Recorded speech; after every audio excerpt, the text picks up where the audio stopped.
비 오는 날을 읽고 사건을 정리해 봅시다. 먼저 1번. 영란이가 언제, 어디에서 무슨 일을 했는지 떠올려 보라고 했어요. 자, 우리 언제와 어디에서는 배경에 대한 이야기였죠. 언제는 시간적 배경, 어디에서는 공간적 배경이라고 정리할 수 있었습니다. 이야기 속에서 시간적 배경은 학교를 가는 어느 비 오는 날이었죠. 공간적 배경은 영란이의 학교와 집이 되겠죠. 이야기를 읽을 때는 배경뿐만 아니라 인물, 사건을 모두 파악해야 해요. 인물에 대해서 한번 정리해 볼까요? 이 내용은 배움 공책에 배움 정리에 있는 물음과 함께 쓰고 국어 활동 40쪽에 붙여두세요. 인물이란 이야기 속에서 누가 나오는지에 관한 것이죠. 비 오는 날에서의 인물은 영란이, 아버지, 어머니로 정리할 수 있겠네요. 먼저 영란이에 대해서 생각해 볼까요? 이야기에서는 영란이를 이렇게 설명하고 있어요. 아버지가 50 가까이의 영란이를 얻었다. 위로 아들 넷을 낳고 10년 있다 딸을 얻은 셈이다. 영란이는 위로 아무리 적게 해도 10살 차이가 넘는 오빠만 4명이 있어요. 영란이와 같은 학생을 늦둥이 고명딸이라고도 부릅니다. 그러한 영란이를 아버지는 무척 사랑합니다. 영란이도 아버지를 무척 좋아했지만 어느 날부터 친구들에게 아버지의 모습을 보이는 것만큼은 싫다는 생각을 가지게 돼요. 아버지는 가족을 위해 열심히 일하시죠. 매일 옷에 흙이 묻고 러닝셔츠가 흠뻑 젖을 만큼 열심히 일을 하십니다. 특히 늦둥이 고명딸인 영란이를 가장 예뻐하고 사랑하십니다.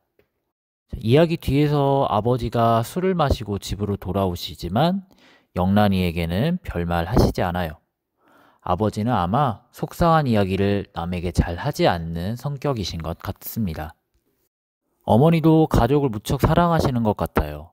그리고 술을 많이 드시고 온 아버지께도 별 말씀하지 않고 걱정을 하시는 것 보니 이해심도 굉장히 많으신 것 같습니다.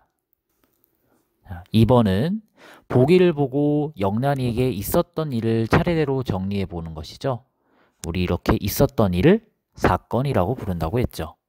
첫 번째, 아침에 아버지께서 자전거로 영란이를 학교에 데려다 주셨습니다. 자, 그렇지만 영란이는 아버지가 학교에 친구들한테 모습을 보이는 게 싫어서 중간에 내리려고 하죠. 두 번째, 점심이 지나고 비가 내리기 시작했어요. 아버지께서 비를 맞으며 영란이를 데리러 학교에 오셨습니다. 하지만 비가 오는 날인지 아버지의 모습이 더 흙투성이고 머리가 홀딱 젖어 있는 그러한 모습이었죠. 영란이는 심지어 자신이 좋아하던 창수에게 이 모습을 들킬 뻔했어요. 그러던 영란이는 아버지를 못 본 채 하고 아버지 몰래 혼자 집으로 돌아옵니다. 영란이의 마음이 편치만은 않았죠. 그리고 네 번째, 그날 저녁 아버지께서 평소 잘 드시지 않던 술을 마시고 집으로 돌아오셨습니다. 집으로 돌아오신 아버지는 영란이에게 우리 막내딸 이렇게 부르시고는 지치셨는지 곧바로 잠에 드십니다. 다섯 번째, 어머니께서 아버지 바지 호주머니에서 초코파이를 발견하셨죠. 그리고 영란이에게 아버지께서 요즘 받은 초코파이마저 아껴서 영란이를 위해 돈을 아낀다는 말씀을 전해주십니다. 그리고 마지막으로 속이 으깨진 초코파이를 영란이는 가만가만 떼어 먹으며 아버지에 대해서 생각합니다. 그리고 어머니께 내일 꼭 아버지에게 자신이 초코파이를 다 먹었다고 전해달라고 하며 이야기는 끝이 납니다.